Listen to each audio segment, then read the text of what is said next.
দুর্নীতির অভিযোগে দেগঙ্গার কৃষক বাজার অর্থাৎ চিত্তবসু মার্কেটের পুনর্নির্মাণের কাজ বন্ধ রাখার নির্দেশ দিল রেগুলেটেড মার্কেট কমিটির কর্তৃপক্ষ। আর এই ঘটনা ঘিরে শুরু হয়েছে রাজনৈতিক তরজা।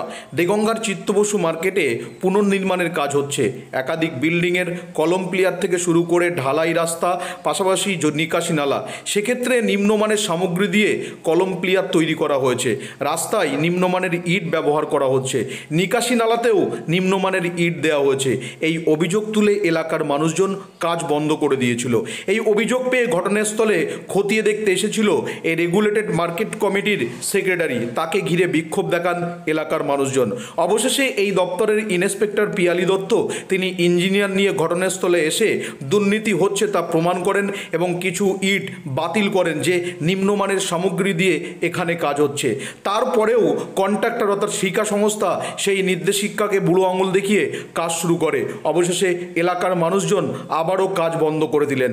এই অভিযোগ পেয়ে রেগুলেটেড মার্কেট কমিটি অর্থাৎ জেলা নিয়ন্ত্রিত বাজার সমিতির পক্ষ থেকে আধিকারিকরা দেগঙ্গার চিত্তবসু কৃষক বাজারে পরিদর্শন করতে আসেন এবং যে শিকা সংস্থা কাজ করছিল তারা যে দুর্নীতি করছে বা নিম্নমানের সামগ্রী ব্যবহার করা হচ্ছে সে বিষয়ে নির্দেশ দেন যে যাদবপুর থেকে ইঞ্জিনিয়ার নিয়ে এসে ইট সহ বালি সিমেন্ট পরীক্ষা করা হবে।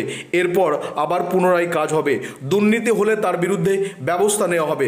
পাশাপাশি এলাকাবাসীর বক্তব্য, কৃষকদের স্বার্থে দেগঙ্গার চিত্তবসু কৃষক বাজার গড়ে উঠছে, সেখানে দুর্নীতিগ্রস্ত কাজ আমরা মেনে নেব না। শিডিউল অনুযায়ী সঠিকভাবে কাজ হোক এমনটি দাবি করেন এলাকার মানুষজন। রেগুলেটেড মার্কেট কমিটি কৃষি বিপণন দপ্তরের অধীনে এই দপ্তরের আধিকারিকরা ঘটনাস্থল পরিদর্শন করেন। পাশাপাশি আপাতত এই চিত্তবসু মার্কেটের পুনর্নির্মাণের কাজ অর্থাৎ সংস্কারের কাজ বন্ধ রাখার নির্দেশ দিয়েছে। অর্থাৎ স্থানীয় বাসিন্দাদের পাশাপাশি প্রশাসনিক আধিকারিকরা কি বলেছেন একবার শোনাবো। আবার পুনরায় যে ইটগুলো স্বচ্ছভাবে কাজ হচ্ছে না, ইটগুলো ঠিক না, তো ওনারা বলল পরীক্ষা নিরীক্ষা করব। ওনারা সব আধিকারিকরা আজকে দেখে গেল, নেক্সট দিন আসবে, নেক্সট দিন এসে ওনারা পরীক্ষা নিরীক্ষা করবে, তারপরে আবার পুনরায় কাজ চালু হবে। আপাতত কাজ বন্ধ থাকবে। আপাতত কাজ বন্ধ থাকবে। আধিকারিকও বললো যে আপাতত কাজ বন্ধ থাকবে, নেক্সট দিন তারা টিম পাঠাবে, টিম পাঠিয়ে তাদের পরীক্ষা নিরীক্ষা করবে, তারপর কাজ চালু হবে। আপনাদের একটাই দাবি সঠিক? হ্যাঁ, আমাদের একটাই দাবি সঠিকভাবে কাজ হোক। আপনার নাম? আমার নাম রাজকুমার বণিক মোনা। জায়গা দেখে মনে হলো অ্যাকচুয়ালি আমরা তো টেস্ট রিপোর্ট ছাড়া বলতে পারি না, তো এইটা আমরা কোনো এডুকেশনাল ইনস্টিটিউটসে যাদবপুর হোক বা শিবপুর হোক তাদেরকে দিয়ে টেস্ট করিয়ে তাদের কাছ থেকেই আমরা সাজেশন নেবো এটাকে রেকটিফিকেশন করা যায় কিনা। এই মার্কেটটা প্রায় দীর্ঘদিনের, মানে এলাকার মানুষের খুব সুবিধা হবে কৃষকদের, সেক্ষেত্রে সমস্ত পুনর্নির্মাণের কাজ শুরু হয়েছে।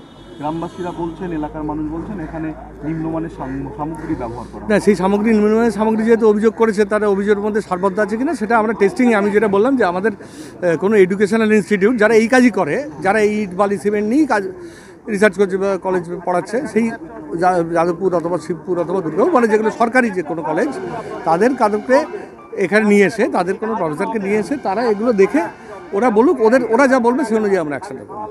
কারণ এটার উপর আমরা ভিজুয়ালি কোনো অ্যাকশন নিতে পারি না। আমি এটা বললাম কাজ কি বন্ধ থাকছে? আপাতত কাজ বন্ধই থাকছে। হ্যাঁ, আপাতত কাজ বন্ধ। আমার নাম? আমার নাম ভাস্কর ঘোষ, সিভি ইঞ্জিনিয়ার।